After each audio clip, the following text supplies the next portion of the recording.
What's up, cyberspace cadets? It's IRATE Prostate here. Just doing a hangout, man. Doing one of those whipped cream sessions. It's session number 15 or 0.18. And as I never do, I always forget to turn off the audio on that other thing. So I'm hearing myself twice, and it confuses me. But I'm here with the lovely Vanilla Bear. How are you doing tonight, darling? I'm good. I'm just about human. I feel you, man. Me too. We were just talking beforehand. Before we get going, do want to say hello out there to Death Harukin and the lovely Uzi Q, my better half. Hey, Uzi Q. What's up? What's up, y'all?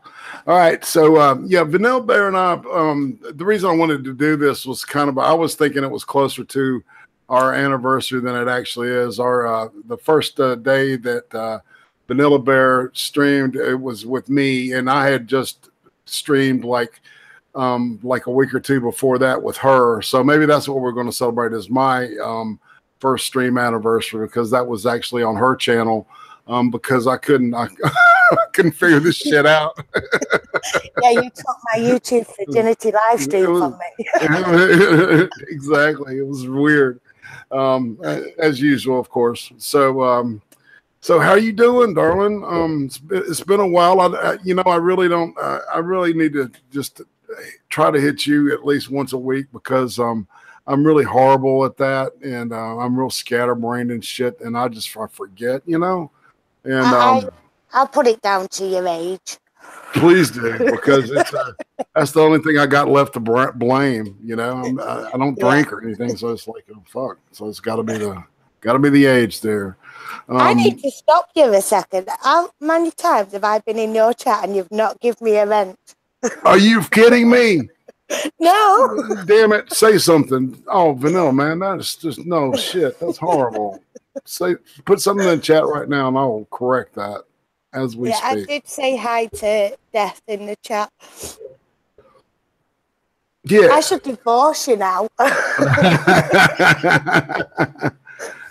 Yeah, there you are, darling. Okay, I got you. You're a mod. I am a shitty pop, man. That's for sure. And William Stinchever has joined us as always. How you doing, man? I hope you're having a good Sunday out there in Florida. I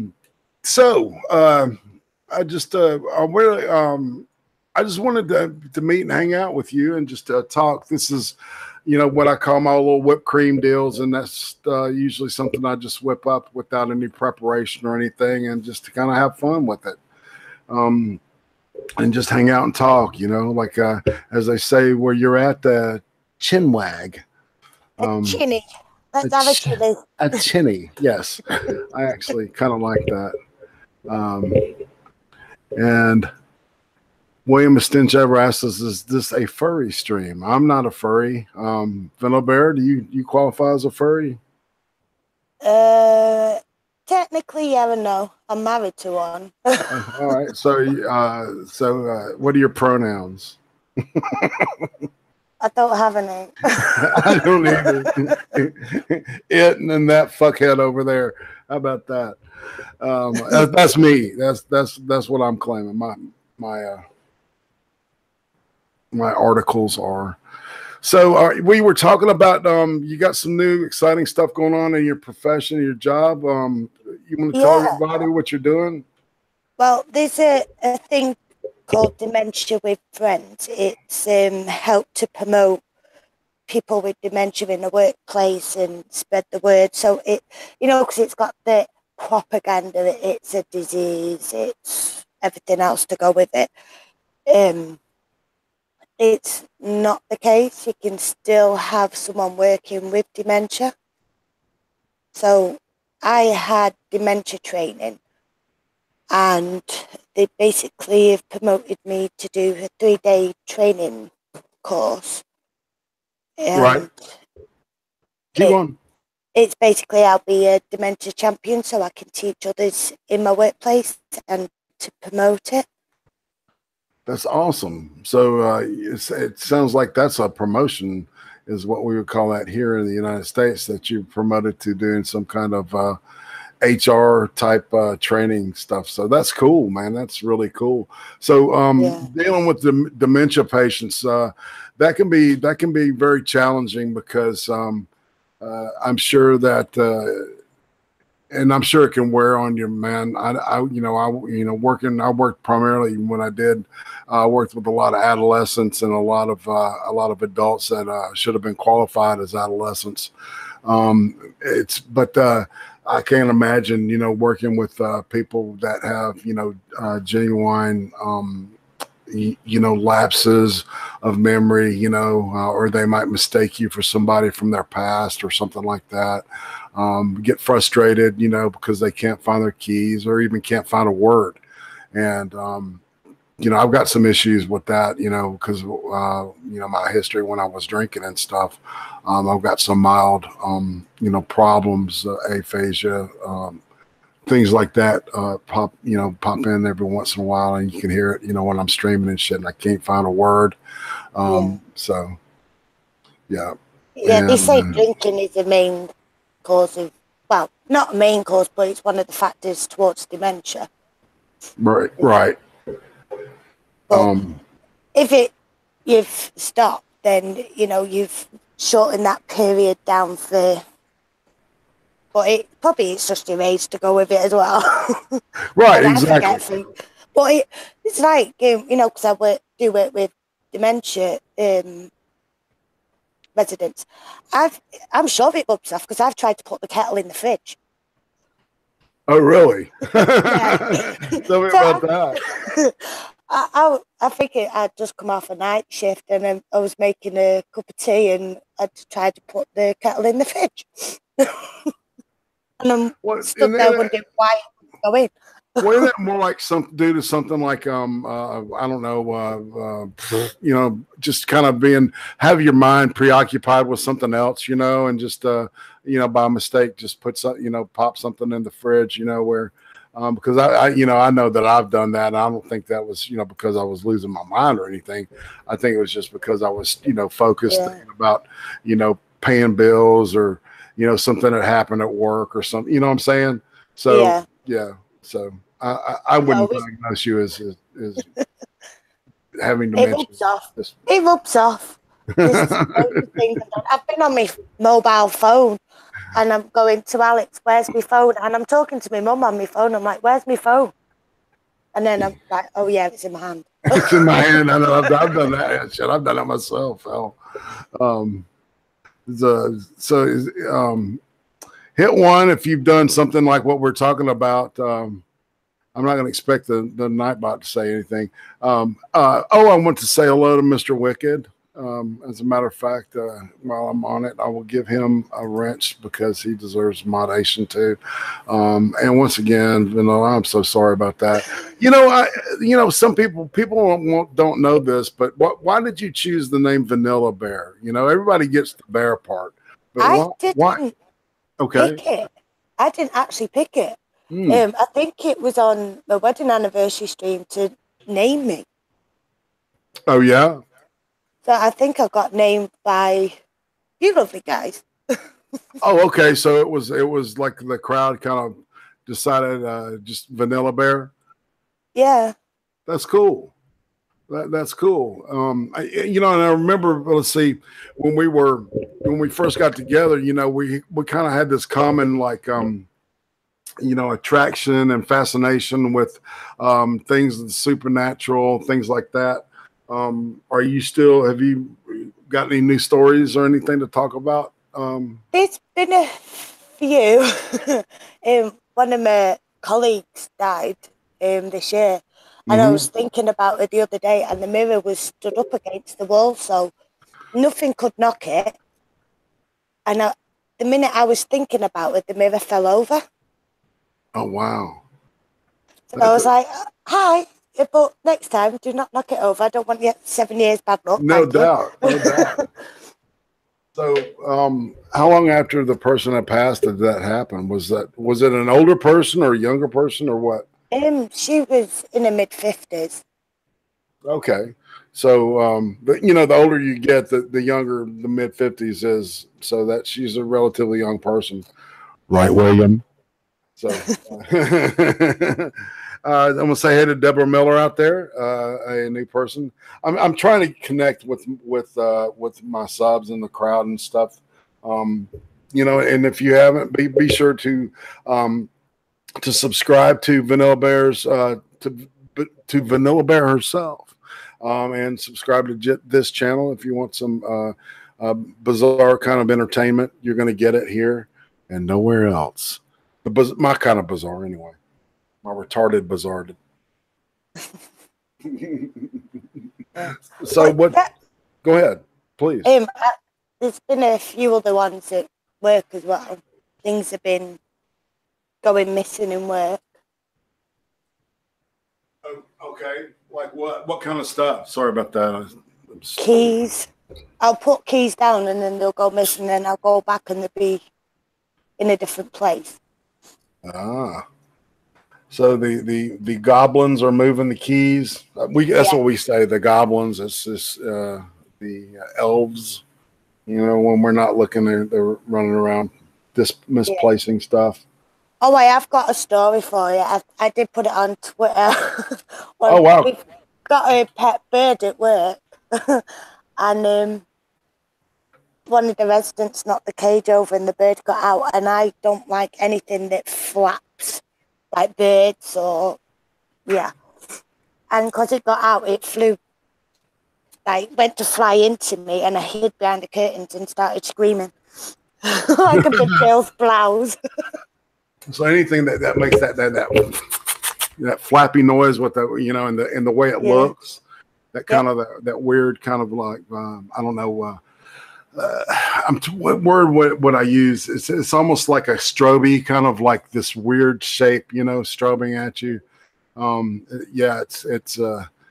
I definitely understand that for sure. Even flies, I can't stand the noise of flies or bees. Oh yeah, the buzzing sound, that kind of thing. Yeah. So that was quite interesting on a Monday morning at 6:45, chasing around this bloody bird.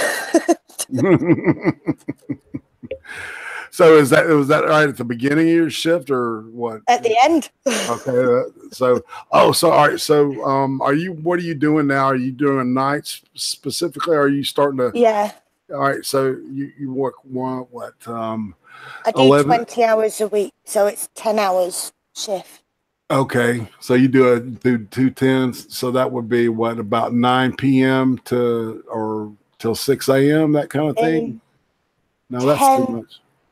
10 at night till 8 in the morning. Wow. That's I bet you're just wore out after that. Those, because the nights can be really bad. I bet with the in winter it's not too bad. The summer when it's like humid, it's a struggle. It's terrible. That heat, and then so are the patients, are they pretty cooperative? Or are they or do they act out when the doctors are gone? Just when it's a full moon, you know, because of the air pressure. Right. It messes with the chemicals in the brain. So when it's a full moon, they like to go on a hypo. Yeah, well, yeah, and a lot of people would say that you know, said that was bullshit, but that's, you know, it's been you know, studies have shown that you know, the full moon actually has an effect on the human body. I mean, if you think about it, the body has the same mass to water ratio as the Earth does. So if it has an effect on Earth to where it can raise and lower the tides, and our bodies are mostly water, you know, think about what it does to our internal pressure and how it acts on the, you know, like you were saying, the brain chemistry and stuff. You know, now there's science that backs that theory up. So it's, you know, the word lunatic comes from the word moon, lunacy, you know, crazy stuff going on. As a matter of fact, my dad, when he was a teenager, he said he would go, he and his friends, when they were bored, they would go to the ER and just sit, you know, on full moons on the weekend, if it was on a weekend or Saturday night, and just sit in the ER and watch the, you know, people come in with, like, you know, axes embedded in their heads and shit. Yeah. Oh, those are crazy kind of stories like that. So I bet you've got some colorful patients that you work with. Is there anybody that you really like to hang around and talk to because they just make you, they tickle you, or they got great stories to tell? Is there anything you've heard that you're interested in that you want to tell us? I pretty much like them all. There is a few that, it's like, oh God, where's the chloroform? Just to knock them out, because they can be too much. Right. But I think it's some of the men, if they've been, because you can always tell if they've been in the national service. Is it national service? What do you mean, like in the military, that kind of service? Or yeah.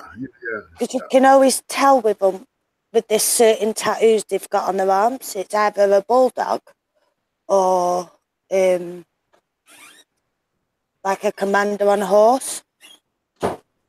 If you get me, if you can tell if they've been in like the forces, because they've all got similar tattoos. Right. And I always ask them like questions, and it's fascinating to hear them. Yeah, I guess now at this point you're starting to get vets from some Falklands, maybe? Are you getting any people that were that were active during the Falkland? It's mainly after. Okay. So I think it might have been. So that would have been like the Bosnia and the Balkan, stuff that was going on in the Balkans with the Serbs and shit. Yeah. With the UN. So what kind of stories do they tell you? One of them, he's passed away now, but he got married, and the day after he went to Blackpool and didn't return back for 2 weeks because he went into the national service. Oh, dude. So he got married and then went and joined the army or some shit? Yeah, I think it's the national service. It was, it's like the R&R. I think it is. The R&R? Yeah. Like a short period you can be in the forces and you come out, you're not in for long term, if you get me, like full-time job. Right. So right. He joined up to that and didn't return home for 2 weeks. Good Lord. Yeah, I was laughing. I'm like, I bet his missus battered him when he got home. So, did any of those guys like flirt with you and stuff and grab you? And No. So it's hands off. They're good boys. Yeah, they're true to, they think they're still with their partner, so they're. Oh, I see. Yeah. So yeah, man. So isn't that kind of heartwarming though to know that, that it's interesting, as Uzi Q and I get older, we're getting closer. It's how you reach a point where you start getting to where you can finish each other's sentences, or you can look at each other and know what the other person's thinking, or something like that. And what's so cool is that this process has not stopped for us, right? And and that's what makes I think if you're in a good, healthy marriage, the key to that is communication. And if you guys just keep, if everybody talks to each other, they're going to feel like that. It's like even when you get to a point of where you're losing part of your memory or part of your ability to think clearly or accurately in the correct time, that to see that kind of that attachment, that they're still the person thinks they're in their 20s, and and because they're so in love with the person that they're in love with, they don't act, like on their impulses to get, when they get a little randy or some shit like that. And that's admirable. That's a beautiful thing, and that's the power of love. And that's what we're trying to spread here. I'm not a hippie. I never have been, and I never will be. I was more of a punk type person. So don't anybody starts thinking that shit, stop it right now. So I say the last time we were hanging out, God, I can't remember. When was the last time? What were we talking about? Horseback riding. All right. So talk about where are you at with all that? I'm back riding for my friend. I'm reschooling her 7-year-old. Yeah. That she got. It's another gypsy cob. So it is always amazing. We've done standstill to trot, and for a cob that's very difficult to do because they're just all clumsy. Oh yeah. And he's done it brilliantly. He's tried to put me off a couple of times. I'm like, yeah, whatever, mate. But he understands my bout of Tourette's. I have a swearing moment with him, and he's like, okay, I'll just be told. I bet. Well, yeah, yeah, exactly. They're hard to, my hat's off to you, because I tried to do this horse thing, when I was a kid and everything, and they didn't like me. They, I couldn't get them to do anything, and I don't know, they didn't like me and I didn't like them. Yeah, I want to say hey to a couple of people out there. Stone Mexican guy, hello. Accelerate, my man, what's up? Yeah, Punk Rock Love. I was going to say I've met and talked to Henry Rollins many times. So somebody was talking about Henry Rollins last night, and I didn't get a chance to jump in on that. But I don't know if you know who Henry Rollins is that he was a singer for a band called Black Flag, and he was a great poet, a great thinker. He's one of those Renaissance people, and he was just a fantastic guy. Yeah, the Black Flag is just some classic stuff. If you're into, that's some LA punk, LA hardcore from the 80s and stuff. The band X, it's like the British, it's interesting because everybody thinks that punk started in Britain, whereas the truth is that the British people that were known for being of what was called the punk rock movement were influenced by like Iggy and the Stooges and the Ramones. Actually, it was Iggy and the Stooges with Iggy Pop, and that bunch are the ones that influenced all the British guys. Joey Ramone said that when he went over there, he was there to see like the guys from the Clash, and the Sex Pistols, etc. And when he went, to see their shows, they would come up to him and were like, "Oh man, you're so great!" But it was like a reverse situation. It was really, I thought that was interesting to read that. So I encourage, if you're into that kind of music, to listen to. Whatever you can get, especially listen to Iggy and the Stooges and the the Ramones, of course, Sex Pistols and the Clash, and Joy Division. They're a little bit different, but they're part of that. Did you and Alex know Stephen Blackman? Vanilla? I don't know, but I don't know if Alex does. Yeah, right.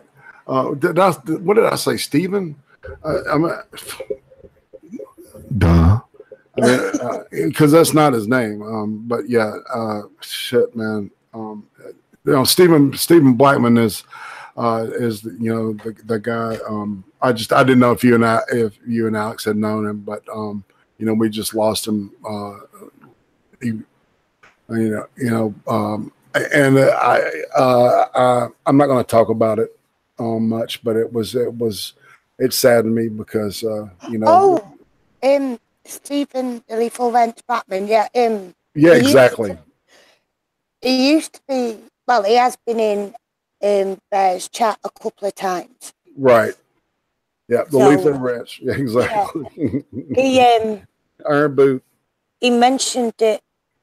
Was it yesterday? Yeah. Yeah.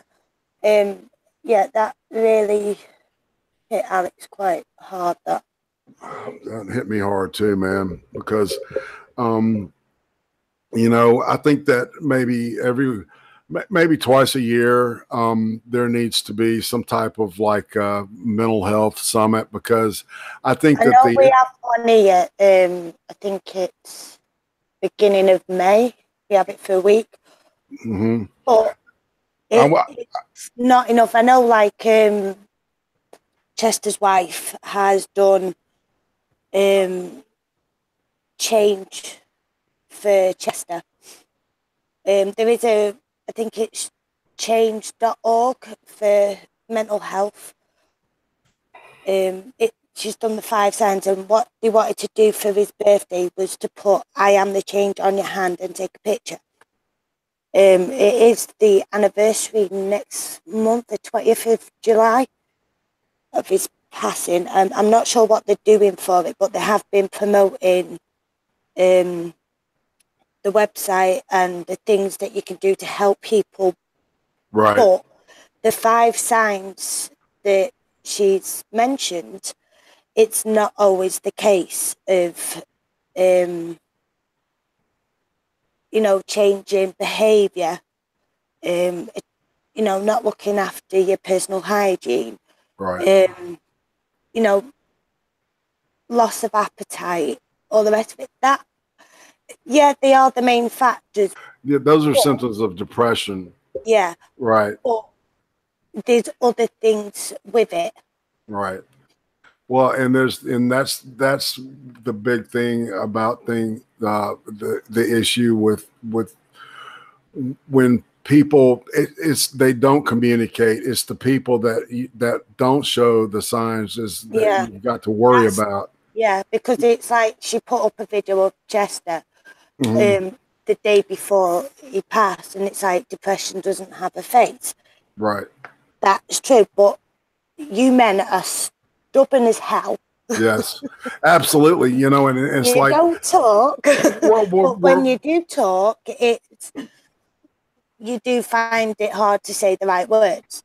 And then when you say, right, let's go and sort it, you put your wall back up and like, no, I'm fine. I'll deal with it my way. And yeah. Well, see, men are trained, to not feel. It's the same for anything. It's like, say you find a lump in your testes, or because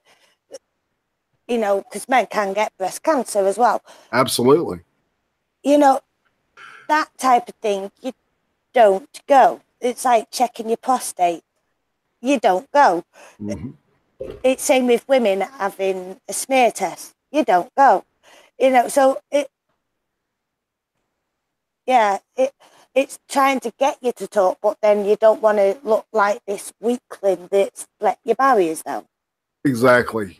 And that's one of the most important things to know is that it's okay to ask for help. Especially men. Men are, we're trained that, we're supposed to take care of our own business. We're supposed to, take care of our families.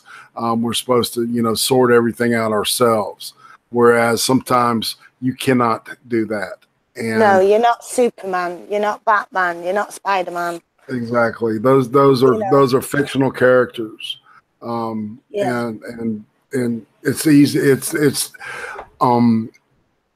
the way I used to think of it, or the way I used to teach a class where, it's like women are in my country, at least, they're trained to express all of their feelings come out as crying, you know, like embarrassment, anger, things like that. Whereas men, everything that negative, that's not happiness. It's like happy and then angry, right? Yeah. Everything There's comes out as no in anger. between. Yeah, Right. there's no like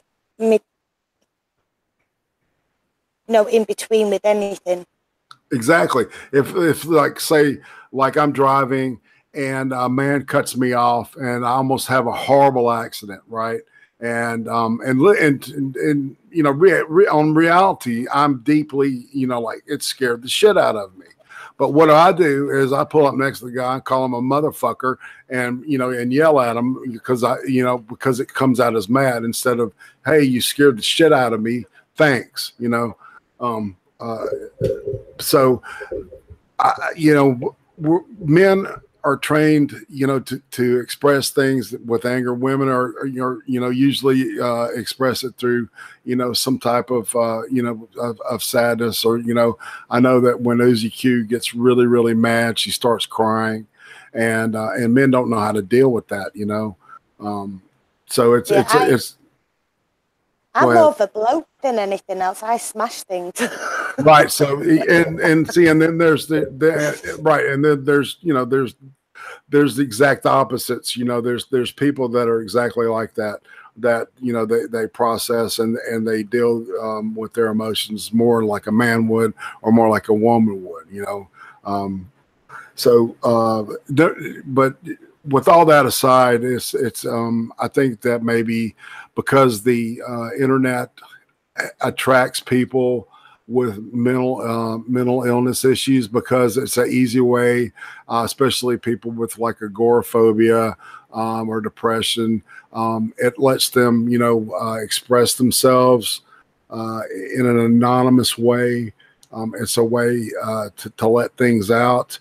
But, you know, it's not, even though it can be used as a substitute, nothing beats, you know, getting real help from a real professional. You know, it's like, and I'll see people, you know, trying to get their psychiatric needs met through the internet. And all it can do, you know, it's like I've seen people self-diagnose. Oh, look, man, you know, they go and they look at the DSM-4 or 5, and they say, well, look, I've got this, and this. This is what's wrong with me. And really, we don't know because the way that those descriptions, you know, I used to think, you know, I went to school and I, you know, I learned about like manic depression and stuff. And I thought, well, I knew what mania looked like until I had to do an assessment on a bipolar patient. Yeah. And it was the most interesting, you know, and maddening thing I'd have ever had to do, because it literally took me 5 hours to get a 30-minute assessment out of this guy, because he kept on going on all these tangents and wouldn't shut up, because, you know, this thing reminded him of this thing and he would start talking about that. And then I reminded him of that thing, and it would just, you know, it kept going everywhere, and I'd have to bring him back, you know. And that's what mania is, you know, for a lot of people. So, and I had a really good psychiatrist that, you know, taught me how to look at stuff like that, that the definitions or the words that are used in the DSM are defined in a psychiatric way, instead of like in a common sense or in a Webster's dictionary kind of definition. There's when it says these words, you know, certain words or descriptions of symptoms are described, it's the way that the person in the psych business looks at it is a little bit different. So it's hard, you know. I recommend if you think something's going on with you mentally, you know, go to a mental health professional. If you don't think they're any good, you may be right. Because mental health professionals are just like mechanics. They're, you know, there's good ones, there's shitty ones, plumbers, you know, every profession has got, you know, the really good, and then the people that are just there to get a check and get to go the fuck home. And you can tell, man, you can tell when somebody really cares about you. And you'll get more done. They'll have you doing more work. And, you know, the ones that are just, you know, going through the motions, you can tell that too. And it can be, you know, if you leave feeling insulted or angry, or you feel worse than when you went in, then you need to change and get somebody else. And it's okay to do that. Yeah. But I'm not telling people to shop and find a person that tells them what they want to hear too. Yeah, it's finding the right one that exactly, you know, that can help, and not just go by textbook, because a lot of them go by textbook. None of them have got, you know, the experience there to help, because not all of them are the same. They only know one type of way of dealing with a person with mental health, not a variety. Exactly. And a good person knows their limitations and knows when to say, this is out of my wheelhouse. My level of expertise is not, I need to refer you to this other person. And a good, a good therapist will know somebody that's better with dealing with people that are trauma, that experienced, early childhood sexual trauma, or somebody that was addicted to heroin or something like that. Yeah. Everybody's different. And sometimes, a good mental health professional will know their own limitations. And, I'd always recommend, the first question you should ask your therapist or your new therapist is, are you in therapy yourself? And if they say no, ask them why, because a good therapist is going to be in therapy because they need it. How can I tell you how to clean your house if my house is filthy? Yeah. You know what I'm saying? Because it's like a lot of them have therapy because of the amount of things that they have to deal with in their mind to try and help that person. It puts, not puts them down, but it just plays more on their mind but it can be physically draining. Oh God, yes. Oh yes. It's like me in my job, because dementia gets misdiagnosed because it's like along the lines of depression, because they show the signs of depression.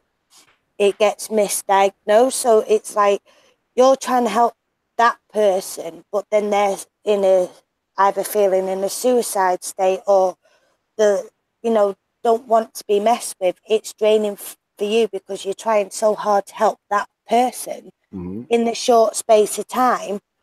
And yeah, you're going to get hit, you're going to get bit and everything else. But just doing one little task a day to improve them, then, you're getting somewhere, but it is physically draining. Because I've come home and it's like, right, I want to hit the bottle, I need a drink. Right.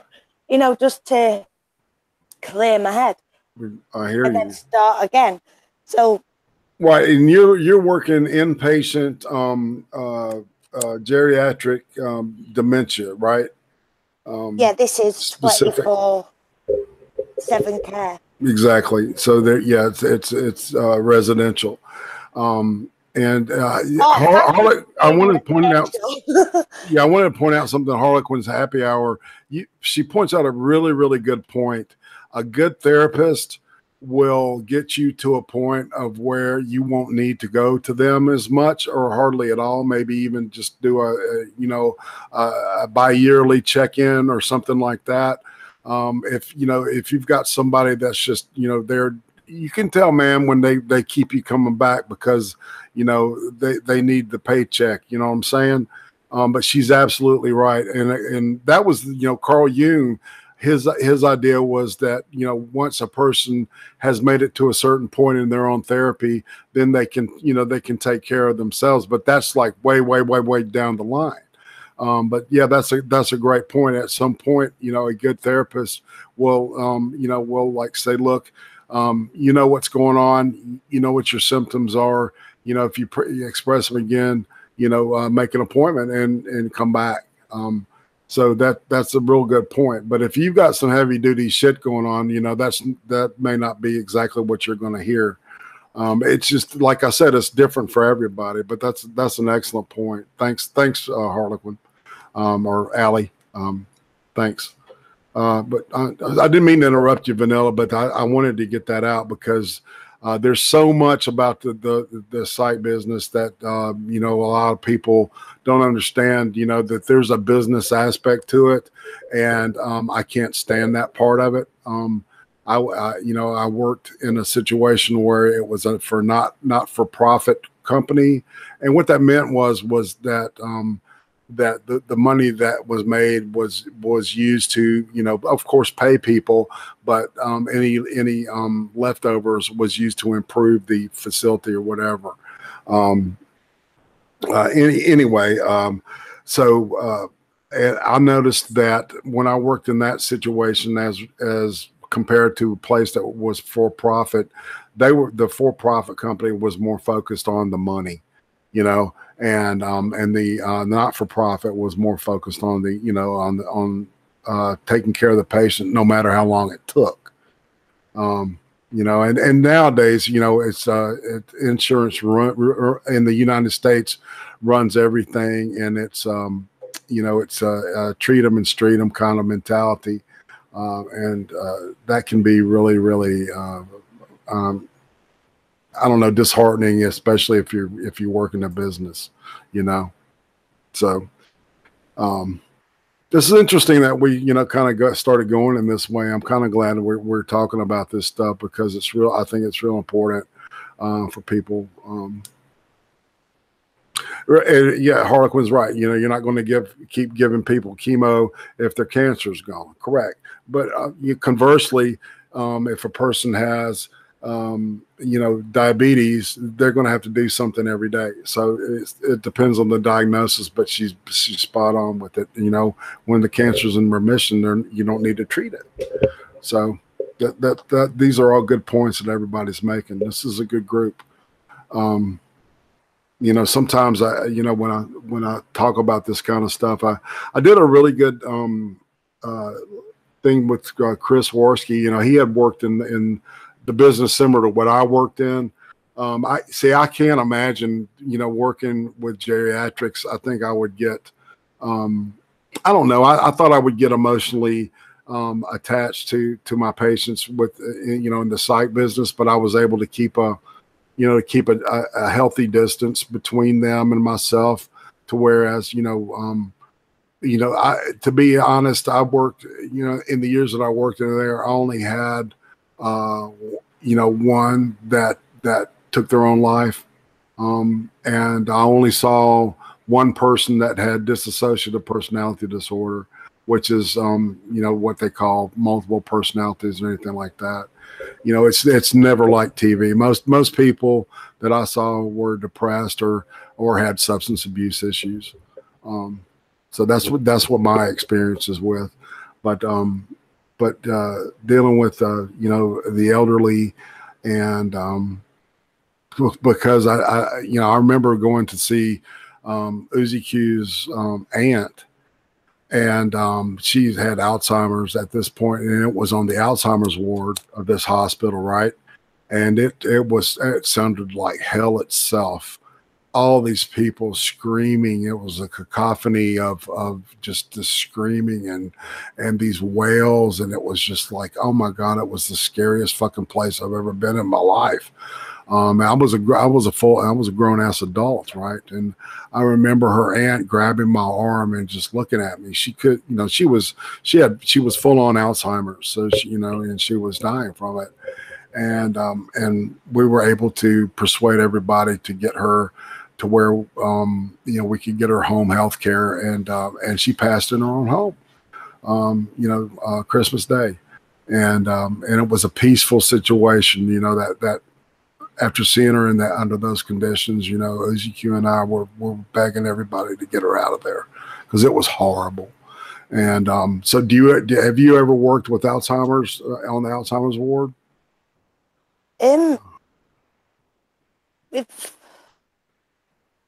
Well, I've got 2 units that are the dementia, and one's like the residential side. So there's 3 units, but one is like a free roaming one, which is downstairs, and the other ones upstairs are the ones that, you know, try and break out. Right. So we have 3 different units for it. We've had some with the Parkinson's dementia. And that's quite surreal, you know, seeing that. Yeah. So tell me about, what does that look like? Because I have a good friend that was diagnosed with that at the age of 39, 2 years ago. And his Parkinson's is starting to, you know, have an effect on his life. What does that look like? Because it's really heartbreaking. From the outside, you probably think it's naive of me, but it's how I've had to, you know, put my barrier up so it doesn't, you know, affect me. Because I think if it did, God, I'd be a crying mess every time I went into them. It's just, you know, like the, you know, how we can just get up off a chair and do normal stuff. To them, it's restricting them, and certain things they can't do because they can't hold a fork or a spoon properly, you know, because they're constant shakes. Right. Talking, you know, and holding your own saliva in your mouth. Right. It's not like, you know, like having a stroke where the lip droops. It's not that, but it's just having your mouth normal, but they still have a little bit of slobber coming down. And they're forgetting to swallow sometimes. Right.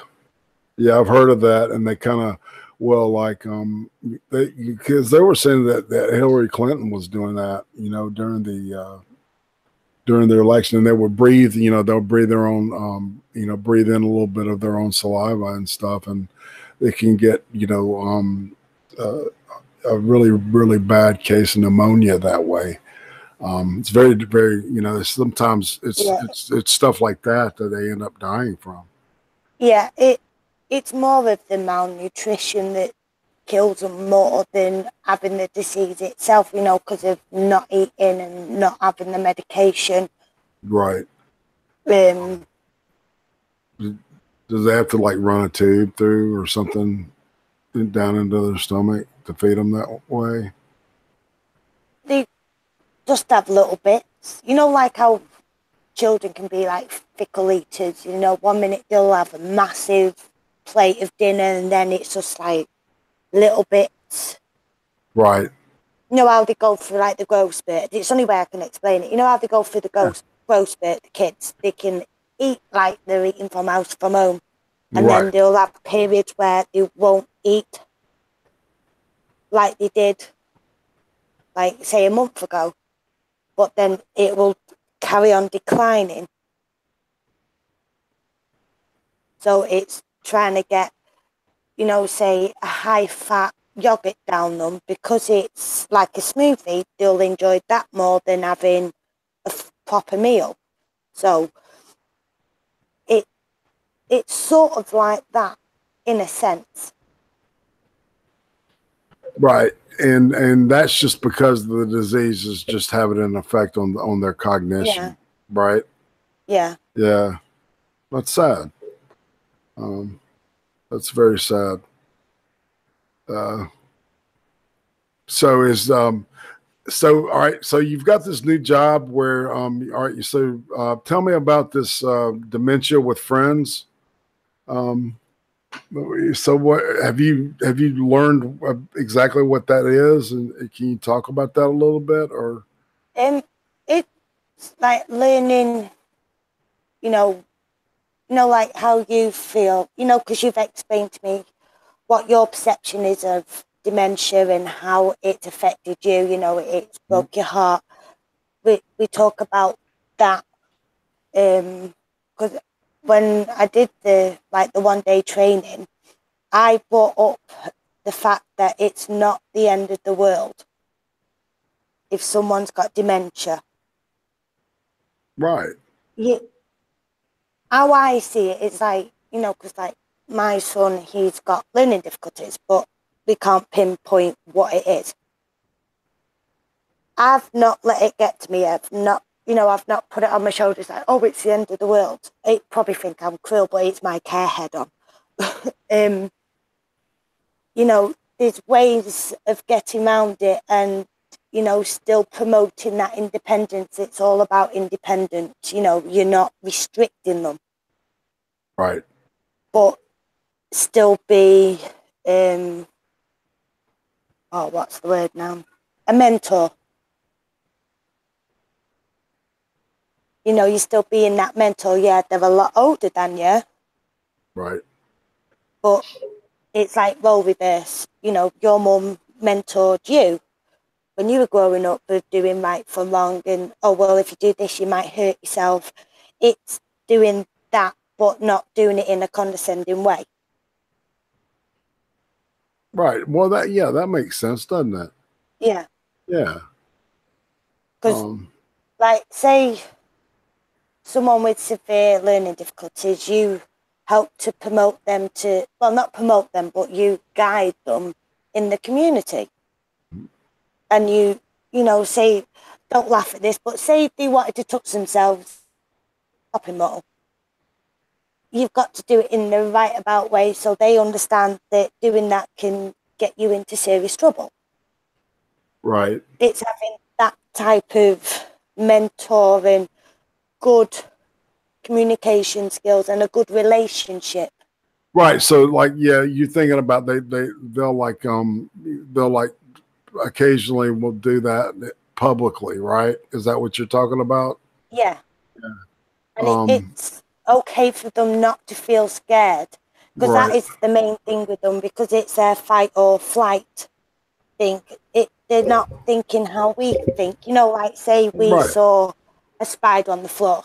I am petrified of spiders, by the way, but yeah. But say you see a spider on the floor, what is your natural instinct? It's either run away and scream like a big girl's blouse, like I would, or you say to them, oh, there's an animal there. Let's go and see what it does if we throw it a fly or something. Right. You know, you're putting an interest in them so they're not scared of it, because how we see things is totally different to how they see it. Well, yeah, that makes sense too, doesn't it? Yeah. So, like, say, I don't know whether you saw it at the home where you saw UTQs out there. Some of them might have like done a massive step on the floor. Oh, Harlequin's Happy Hour says to you, Vanilla Bear, you are an angel, just so you know. My halo is strangling me at the minute, so it's slowly going up. But yeah, you're a doll, because it takes a certain kind of loving person to work, you know, with the elderly, because there's the older people and children they're the most shit on people in in the world, I think. Yeah, they are shit on from a good height. It's like they've paid their taxes into the system, yet they get it. No fault to their own for the families, but they get put into the care system, and it is there, but it's just understaffed, and you get paid donkey money. Yeah, they don't pay shit. Yeah, and like, I am not sticking up for the ones that beat them, because if I had the chance for the stick, I'd kill them myself. But, you know, people like that give us a bad name, and we work so damn hard to make sure that they are clean, fed, and everything else. And it just irritates the shit out of me. Sorry for swearing. Well, yeah, no, absolutely no. There's no language rules here. You know that, darling. Yeah, but I wouldn't say I'm a lady, but you know. Yeah, of course you are. Ladies curse, trust me. Oh, I am foul mouth when I get going. But it's you get your good ones, and then the only thing that really, really annoys me when, you know, we try so hard, you know, with their family member, and they come in once in a blue moon and dictate, and it's like you can't really dictate if you're not here to see how their dementia has progressed. Because we had one family that come in and it was like, oh, my mother wasn't like that a few months ago. And it's like, well, when was the last time you were in? When was the last time you read a file? Come on. That's so unfair, man, because it's like if you came in every day, you would not, you know what I'm saying? It's just like they leave them there, they park them there, and, they expect you and the people that you work with, to keep them exactly like they are at the moment they bring them in. And that's it's an illness and it progresses, right? Yeah, we haven't got this magic power to stop it. Right, exactly. Tablets can only do so much. Right. And you can't cure it, so all you can do is treat the symptoms, Yeah, or give them, like I said, the mentor of giving them that independence. Right. For so long. It's like I'll get a resident up in the morning and I automatically go, right, come on, let's go make your bed, but you're doing it today. Or I'll go, right, we're doing this today. And I'll have a laugh with them while I'm doing it. And like some men, they do it out while they shave them. But I sing Elvis like really, really bad. And I'll do my Elvis leg. And because they're laughing more at me, I've shaved them already. And they're like, oh, okay, I'm shaved. There you go. You look 10 years younger now, mate. Let's go on. Let's go and get breakfast. That's awesome. I giggle with them, or I'll say to them, right, what's your favourite song? And I'll go through all the names of the stars, and then I'll just talk about them willy-nilly, and yeah. Well, that's excellent, because it's like the whole point, of being in the business is developing a rapport with the people that you work with. It's like, and what's so, I don't know about you, but it seems like a lot of times the people that I was working with I liked them a lot better than I like the people I was working for. And that's sad because you're not rewarded the way you should be, because, you take care of people's family members that, these guys, like you said, they've been in public service. They're war heroes and shit, And I treat them more like they're my own family, because you would treat your family the same if it was someone different anyway. Absolutely. And that's a beautiful way to look at it. I really think so. Yeah. I always have a laugh with them. It's like if they've had a fall and I walk in, I go, what you do, kissing the floor? I'm going to stick Velcro on your backside so you stay on the chair next time, and they laugh. Right. Have that kind of banter with them, and you can see them, they're about to cry, and I'm like, no, not supposed to be kissing the floor this morning. And seeing and to lighten it up and to, and to help them, that's really important, to help them, cope with that kind of shit, in a very playful and, because I think that playful attitude and that loving attitude, they really sense the love out of it. Yeah. And don't cry. Don't cry. Right. Well, it's okay if they do, though. This is Harley said she's crying, man. And I appreciate that, because that you have to have a big heart to be able to, because the pay is shit. Trust me. I would have to say I've got more patience at work than what I have at home. Well, yeah.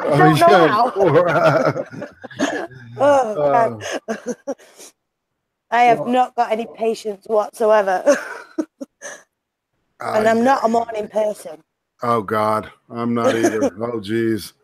But I'm bouncing around at work. I have them skipping down the corridor with me, linking arms. And I'm like, going, don't tell them I've let you have a skip down the corridor. We're supposed to be good here. No doubt. No doubt. So it's like, get a little naughty. Definitely mischievous when I'm with them. Oh. That's right. Well, and they love that, you know, because it takes them to, you know, it takes them to the kid inside of all of us, you know. And I think that's really important to touch that, especially when you're dealing with, you know, with the elderly. You know, I haven't had the pleasure of working with the older folks.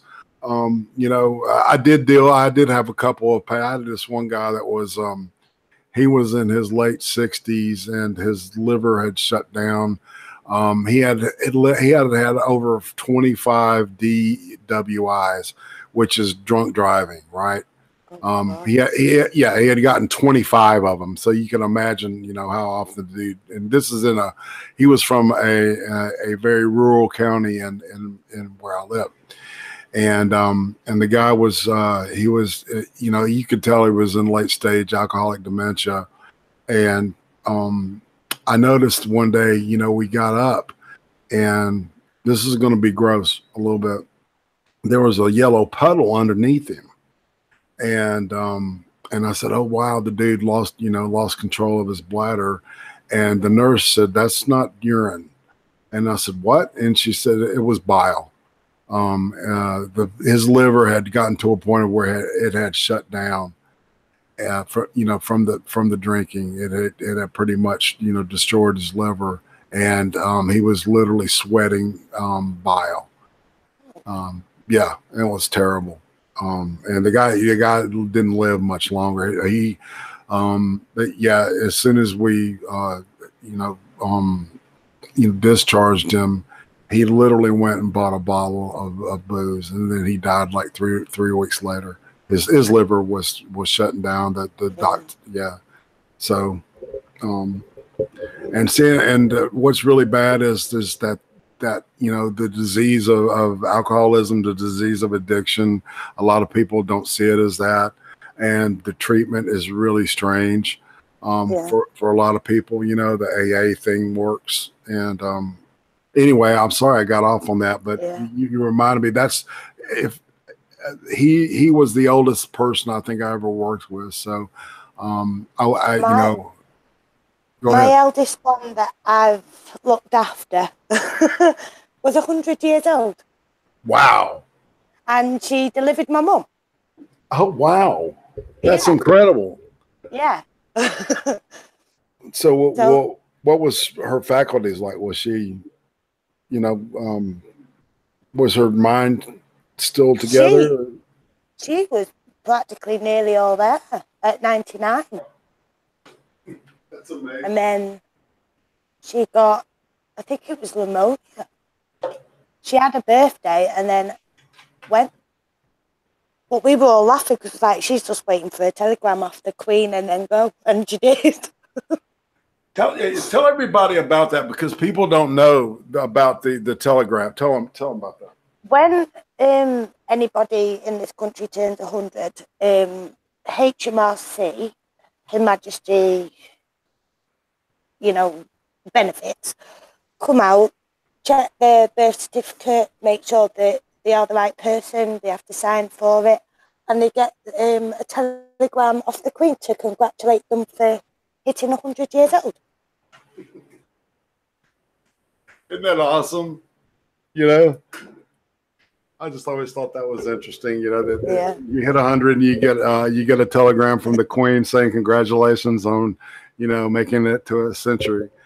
That's pretty cool. Yeah, my mum has looked after a lady, well, the sisters. One was 104, one was 103. Holy moly. That's wild. Yeah.